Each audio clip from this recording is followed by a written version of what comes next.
Welcome to Partners in Conversation and the first session in a series about leveraging community resources to address food access in Northwest Indiana. My name is Amanda Smith, and I am the Assistant Director of the Center for Urban and Regional Excellence, also known as CURE. With me today to discuss the topic of partnerships, why connect, why not go it alone, is Szarleta, Director of CURE and Professor in the School of Public and Environmental Affairs, and Bob Kopach, Founder and Executive Director of the Eco-Friendly Mobile Farm Stand Project. Welcome, Ellen and Bob, and thank you for joining me today. Oh, you're welcome. Glad to be here. You're welcome. Thank you for having me. We're excited to be talking about leveraging community assets so that we can address the food access problems here in Northwest Indiana. There's a little bit of background on Partners in Conversation. Partners in Conversation is a series that was put together by the Center for Urban and Regional Excellence, and our goal is to showcase the work that's being done in partnership between community organizations and the university to improve the quality of life in Northwest Indiana. And so I'm really excited to be with Bob Kopach this morning so that we can both share a little bit about why it is that we enter into partnerships, why we connect, and why we just don't go it alone. So I'm going to, we're going to have a conversation, and I'm going to start with a few questions for Bob. Bob's organization is now partnered with CURE at IU Northwest, but he's also partnered with other organizations around in the region. So Bob, can you share a little bit about how you became interested in actually leveraging partnerships or seeking out partnerships so that you could create social good, public good in our communities here in Northwest Indiana? Well, as a grassroots organization, we're a nonprofit who's basically starting from scratch with this concept. And anytime you're doing that and you see that there is a need in a specific area, in this case, food insecurity and the food desert issue, through our research, Gary was definitely an area that has a need. As an organization that is reaching out with absolutely no relationships to start with. Mm-hmm. We did our research on who might be able to help us and want to get involved with us. And our research through different websites that we were looking at, obviously I was very well aware of IUN as an educational institution. But during the research process, CURE came up. And I realized that as a university, there's a lot of, you guys are community activists also. It's not just about the research, it's not just about the education and sharing information. It's sharing relationships, it's sharing ideas, it's sharing time and people to help with the cause. In this case, in the Gary area, it's the food insecurity, which we are focused on. And we were very excited to have you reach out to us. I want to just chat a little bit about the point that you made with respect to the university's engagement in the community. A lot of people, as you said, you think of us as an educational institution. We have students here, and the students are going to classes. And of course, we're teaching and contributing to their knowledge. And then we have some smaller projects, perhaps, or even larger projects connected specifically to the teaching function. But one of the things that IU Northwest has been committed to, particularly in the last 10 years, has been engaging with the community so that we can serve our mission of serving the public good, right? So it's taking what we have as resources, including knowledge, skill sets, student skill sets and knowledge, and staff, and then connecting those to the issues that the community is most concerned about. So when we look at forming partnerships, we look exactly for organizations like yours who have a goal of building a true longer term partnership so that we can together address some of the complex issues that face our communities, like food insecurity. So what we also know that these partnerships can come with challenges. It's just like partnerships in our regular day lives, right? Our friendships and our other relationships that we have. So were you in any way concerned or cautious about reaching out to an organization? And then when you speak about to that point, I can tell you what some of the university's challenges are in engaging with community organizations as well. Well, I think it's finding the right people. We got very lucky that you and Amanda were the very first people we reached out to. And so you're always wondering if you do have the right people and if they're going to be excited about the mission. And also have that knowledge of the community and quite honestly, the connections that provide us as newcomers the credibility to be able to knock on doors, to say that we're collaborating, and those emails are answered, those telephone calls are answered because of that collaboration. Where if I just did it on my own, chances are they wouldn't know who this person is. So things really got up and running based on the relationships that you had in the city. Particularly, once again, you guys already had the relationships with people who were involved in food insecurity and community gardening.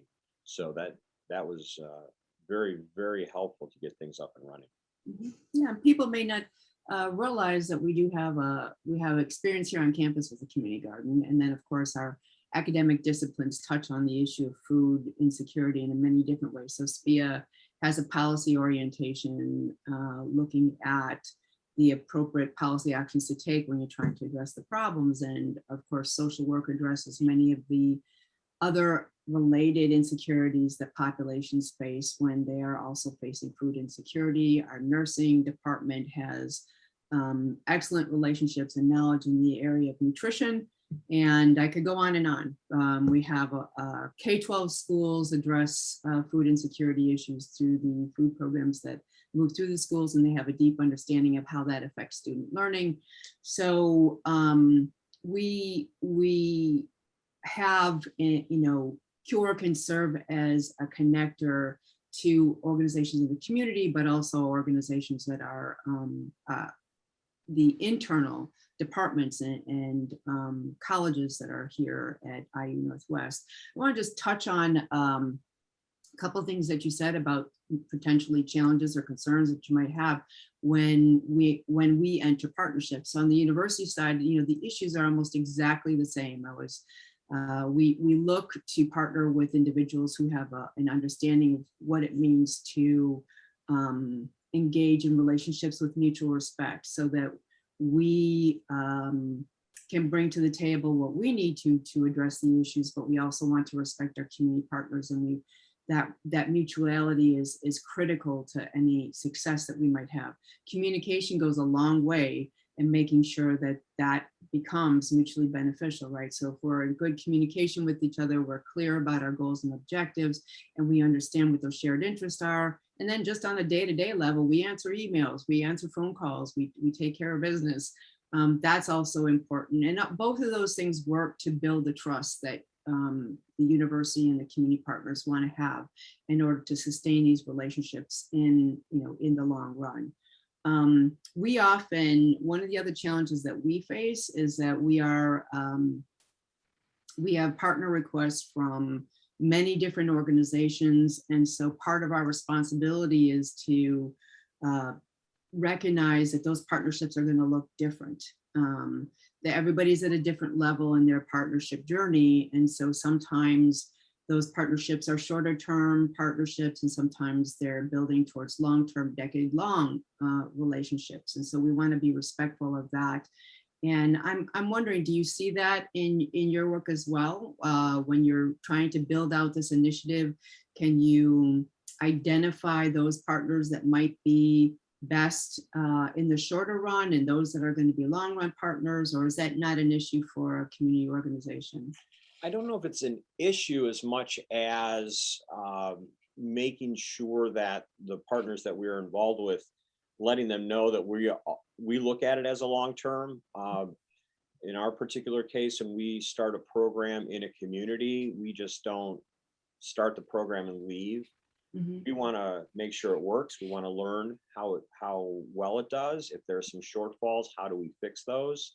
How can we make things better? That's not going to happen in one year. So, you're talking 2 or 3 years that you're getting the program, to just a great position in the community. At the same time, you're hoping it does go on forever. Right. You hope that you're making a dent. You hope that you're making a difference. You see expansion. In our case right now, we're starting off with the one mobile farm stand. Is there room for expansion in Gary for another one? So we're always looking to grow and keep the relationship going. Right, because key to that is having that positive impact on the community, right? And at an individual level, making sure, I think in your case, that individuals are getting access to the food that they need to guarantee their food security, right? And then addressing the larger issue of food security as it relates to other social issues that are in that community, economic issues that are in that community. So certainly an interest of ours as well. Do you have any parting thoughts or recommendations for community partners if they're seeking to reach out to the university to explore possible collaborations? Well, I would say definitely if a university exists in that location where you want to do a program, probably contact the university first before anybody else. Because we sent out a lot of emails and everything kind of at the same time. Some responded, some didn't. You guys obviously responded right away, and we were able to present to you what our mission is, and it matched your mission and goals. So hindsight is, to come to the university first if it's in that area for which you want to run a program. Thank you. And for us, what I'd like to leave everyone with is the idea that, together, it might sound cliche, but it's true. Together, we are able to leverage the knowledge that the community has, and specifically in this case, Bob and his organization's knowledge about the ways that we can better address food insecurity through the mobile farm stands, and then combine that with some of the resources and including relationships that we have, and work toward maybe, eventually in the long run, being able to move into, for us at the university, a policy space where we're able to have these conversations about what does food insecurity look like in Northwest Indiana, and how can it be changed at the important level of individuals, which is what the mobile farm stand is doing, and then perhaps at the policy level as well. So we're really excited to be a partner with you, Bob, and we look forward to a long partnership, sharing what we have on our campus and learning from you as you move through this exciting adventure. Well, thank you so much. It's been great, and I appreciate all the time and the thinking and the creativity, and you guys have already jumped on board, which it's been fantastic. So thank you so much. Yeah, and thanks to Amanda for all of her work in helping us collaborate and coordinate all of these efforts. It's not to be missed. This piece of bringing people together requires more than one person, and Amanda has been critical in this process as well. So thank you, Amanda. It's been my pleasure. Thank you, Bob and Ellen, for taking the time to engage in this conversation. And thank you to our viewers. If you enjoyed this video, then please let us know by liking it. You can also subscribe to our channel so that you won't miss our next session, in which we will discuss the eco-friendly mobile farm stand project as a food access solution.